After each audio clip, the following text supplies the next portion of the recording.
Il y avait du mouvement à proximité. Les gens sortaient en groupe de Nuoga fabriquant grande taille, 136 et la première chose qu'ils voyaient étaient les prostituées comme des îles noires dans ce carrefour de Paris 2. Des femmes africaines, asiatiques, haïtiennes et immigrées dominaient depuis les Balkans.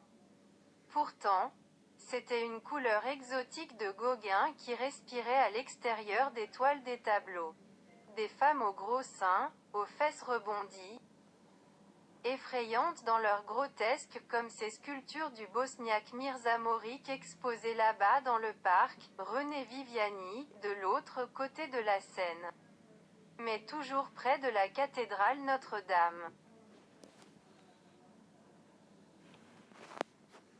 Ici et là, et il serait perdu dans le tourbillon de la luxure artificielle, loin du sentiment réel, où quelqu'un sans visage et sans nom crierait d'extase comme un taureau abattu. Oh oui oui. Allez, allez. Et puis sur le lit des bouts de papier sale, d'œufs francs humains. Combien de temps cela continuerait-il? C'était une question qui frappait son cerveau fatigué jour et nuit comme un marteau qui casse du béton. Elle était assise sur l'un des bancs près de l'arche du carrousel, les yeux fixés sur le petit bassin qui n'avait plus d'eau. Elle se sentait fatiguée, terriblement fatiguée. Pas tant physiquement que spirituellement. La nuit dernière, elle avait joui avec 5, il se sentait moralement et spirituellement épuisé.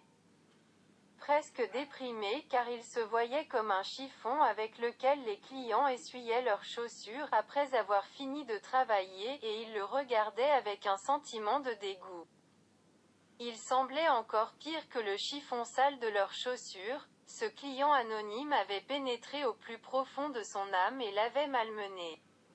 Pourquoi a-t-elle agi ainsi? Bruna, la fille du Lapraka qui admirait les garçons et n'osait pas lui parler. Il ne lui proposait pas à elle à l'intérieur, sa beauté était mise en valeur par un caractère fort et droit qui pétillait dans ses yeux bleus.